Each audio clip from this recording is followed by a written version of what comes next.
कल्पना कीजिए, कैलाश पर्वत पर आज कुछ अलग माहौल है।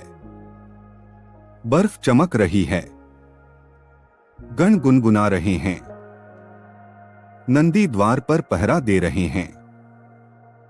और तभी दूर से एक मधुर ध्वनि आती है, नारायण नारायण। देवर्षि नारद आ रहे हैं, लेकिन आज उनके चेहरे पर कुछ अलग चमक है।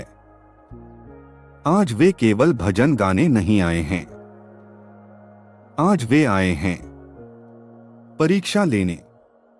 नारद जी हाथ में एक स्वर्णिम प्रकाश से दमकता फल लिए हुए हैं। वह साधारण फल नहीं था, उसमें से निकल रही थी दिव्य आभा। कैलाश पर पहुंचते ही उन्होंने ऊंची आवाज में कहा, जय हो महादेव, जय हो जगदम्बा।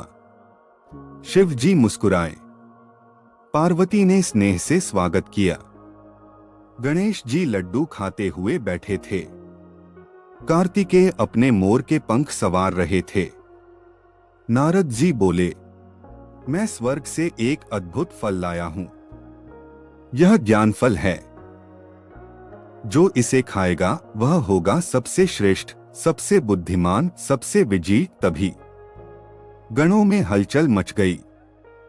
कार्तिकेय की आंखें चमकीं। गणेश जी ने लड्डू नीचे रखा। नारद बोले, परंतु यह फल केवल एक को मिलेगा। पार्वती जी ने पूछा, क्यों देवर्षि? नारद जी मुस्कुराए और बोले, एक शर्त है।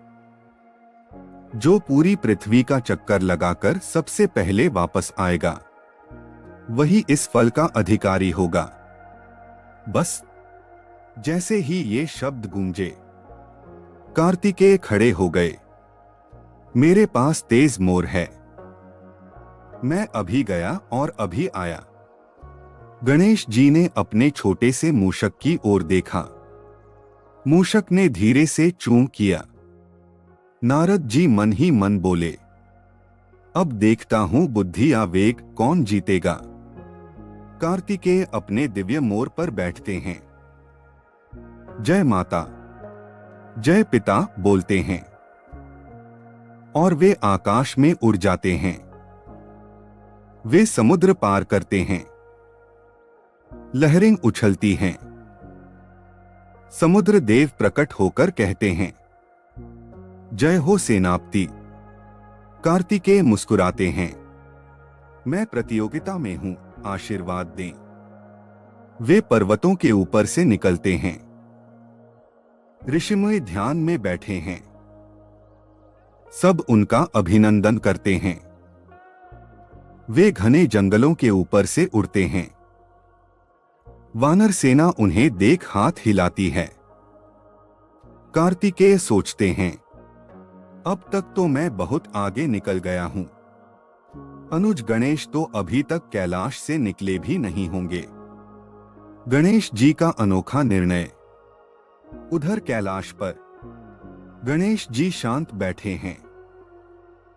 नारद छेड़ते हैं, क्या हुआ, नहीं जाओगे? गणेश मुस्कुराए, जाऊंगा, पर सही दिशा में।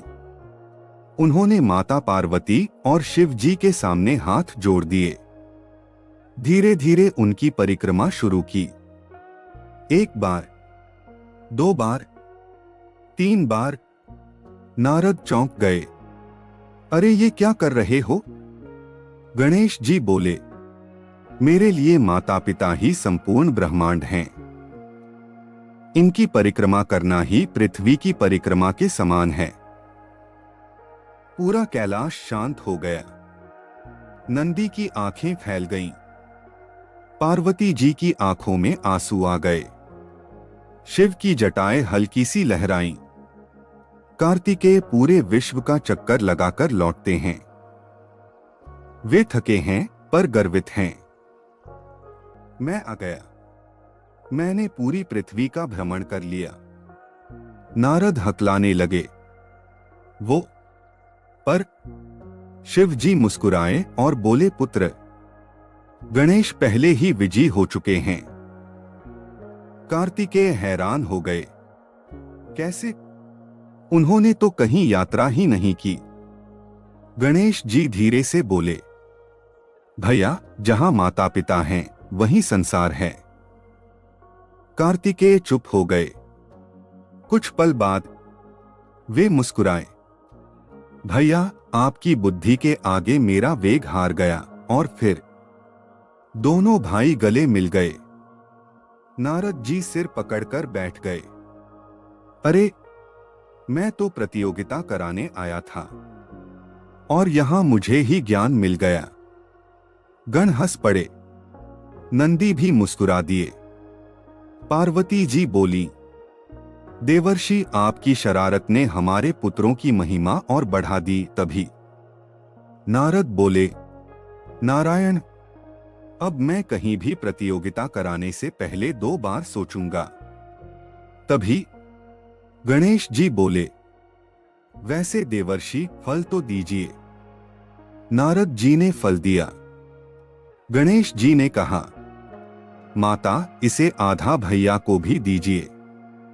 कार्तिकेय बोले, नहीं, ये तुम्हारा अधिकार है। गणेश हंसे, तो फिर लड्डू बांट लेते हैं। पूरे कैलाश में हंसी गूंज उठी। दोस्तों, बुद्धि वेग से श्रेष्ठ है। माता पिता का सम्मान सर्वोच्च है। आज हम भी जीवन में दौड़ रहे हैं। हर कोई पहले पहुंचना चाहता है, पर कभी कभी रुककर सोचना चाहिए, क्या हम सही दिशा में दौड़ रहे हैं? गणेश जी ने हमें सिखाया, सच्ची जीत समझ में है, न कि केवल गति में। अगर यह कथा आपको पसंद आई हो तो कमेंट में लिखें, जय श्री गणेश। अगर कहानी अच्छी लगी हो तो लाइक, शेयर और सब्सक्राइब जरूर करें।